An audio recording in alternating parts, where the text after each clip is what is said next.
So Kaos Sheep Outfit was started by my wife and I back in 2010.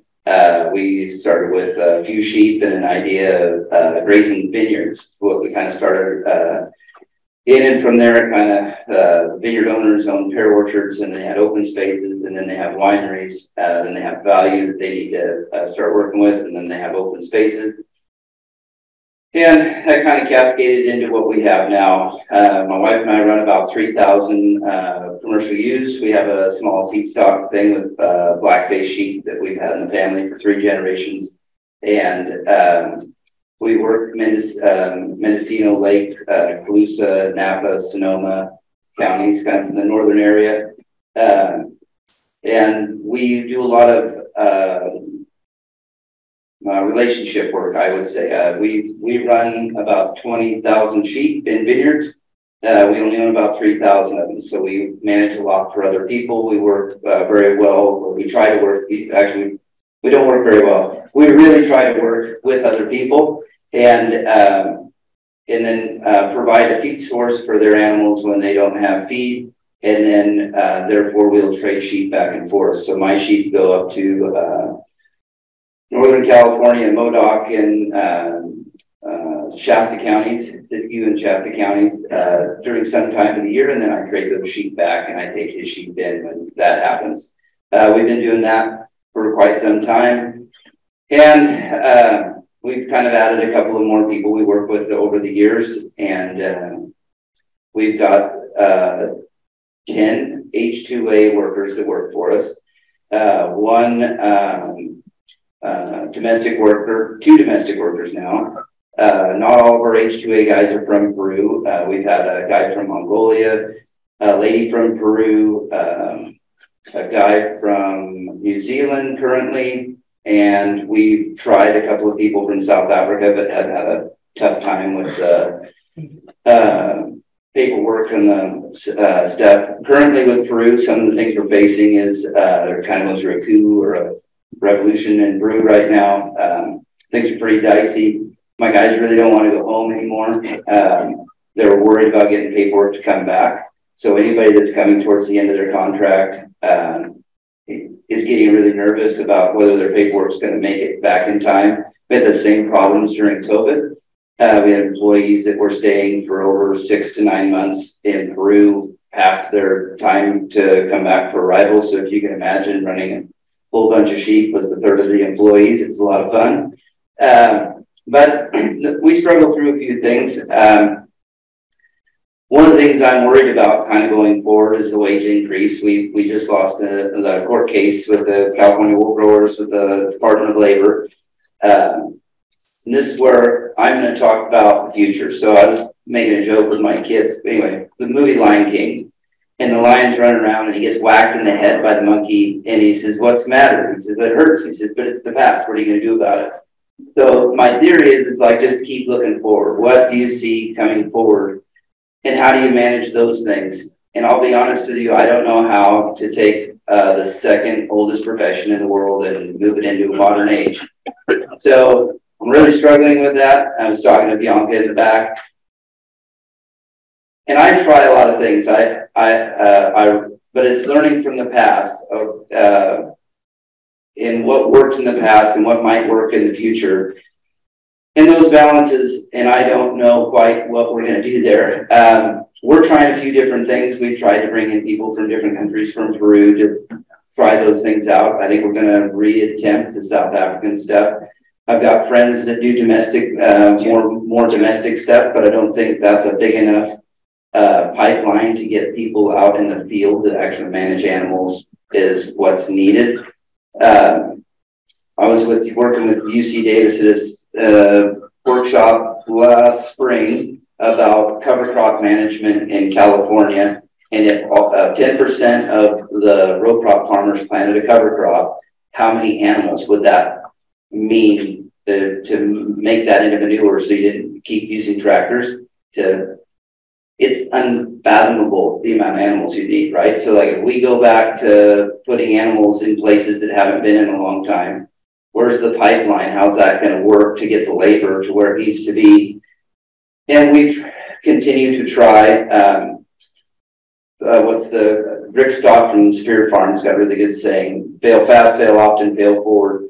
And we fail a lot. So we're really good at that. It's one thing I will be able to say when at the end of my life is I've done a lot of failing. But we're struggling with right now is we're asking our employees to spend a massive amount of time away from their families. And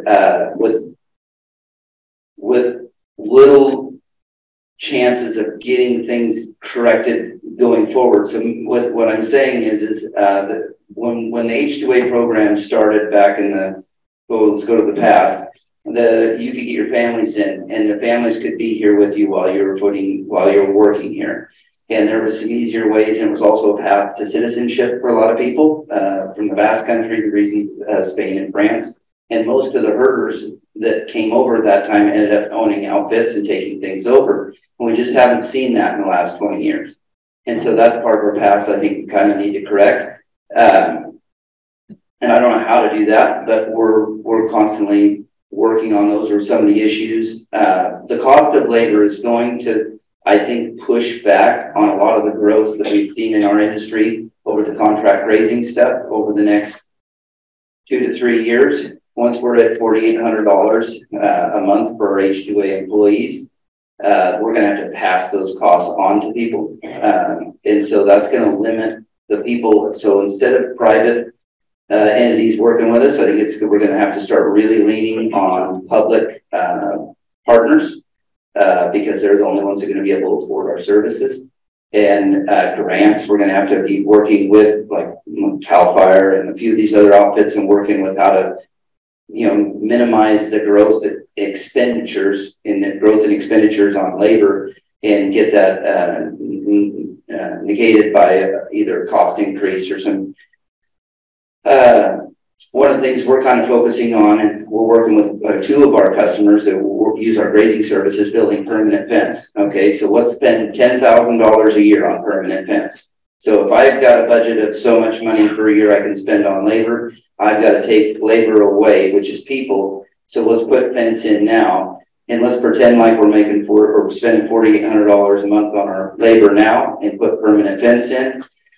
But I'm going to say that comes up with an issue as well. One of the reasons why sheep are so successful in a lot of their things is there's a human element to it. Sheep want to come down to the riparian area, and the herder takes them away.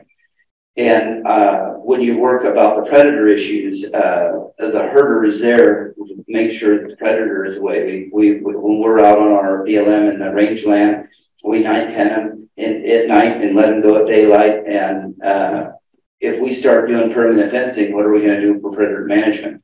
So which, it's you brought from Peter to pay Paul. So there's a lot of the things, like if you look forward, I call it dominoes, but once you push one domino over, there's 16,000 dominoes behind that. And I don't know the future 16,000 down, but I can tell you the first 2 or 3.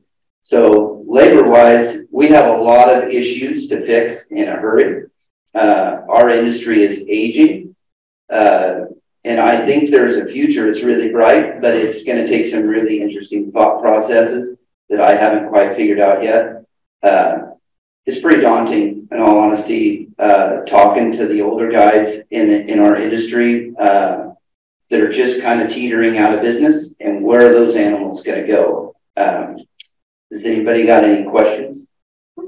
I can go on for days. So, yep. What's the price of wool? And you have a problem with their wool, stuff like that, and you have to really So the question was, what was the price of wool, and if we have any problems with their hooves? And one of the cool things about being part of the last question first, being part of the wool growers, is that we've been able to get the foot vaccine back in from New Zealand. So we run everything completely vaccinated. Every now and again, we get some foot issues. But there's some newer drugs. Zactran has been licensed or been approved by our vets and been okay to go into sheep. And that's like a miracle drug for foot rot. We've kind of walked away from it. We've been doing some breeding things with it as well, but the vaccine is like 90% of it. The wool I haven't sold in 3 years. 2020, we got into a trade war. And that really hammered some stuff down, and China quit buying American wool, and that was pretty awesome. And then COVID hit and Italy shut down. So the two main textile industry places in the world, and America only has one processing facility. 90% of our wool's been leaving here for the last 40 years.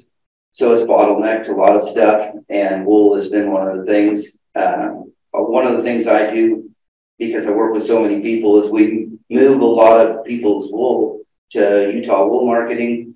And Will called me, I got a text message from a week ago, and he offered a guy 9 cents a pound for his wool. So that's one of the costs of, like, so labor is also shearing, right? And the cost of shearing, I used to be a sheep shearer. That's how I just got started. I was shearing, when I started shearing, it's $2.50 a sheep. I'm paying my shearers this year $4.50. When I quit shearing, I was getting paid $3, and that wasn't that long ago. So the costs of everything's going up. Fuel, we don't need to talk about that. Water shortages, that's all on our issues, except for the snow today. But, you know, the labor stuff is all here, but I've got a newspaper from 1928 or 29 from the California wool growers. A friend of mine gave it to me. And all the issues that we have right now were there in 1929. They were getting 11 cents a pound for their wool, so they were actually getting a few pennies on it.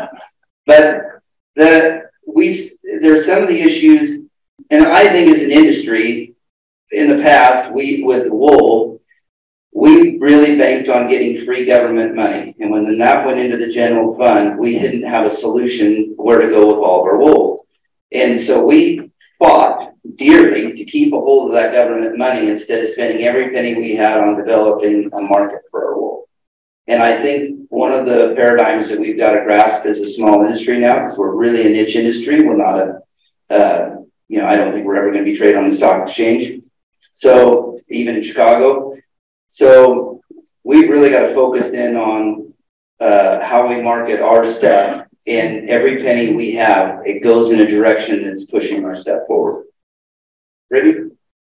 Robert, you want to explain even the lamb checkoff and how that works, it tied into the wool and promoting California beef.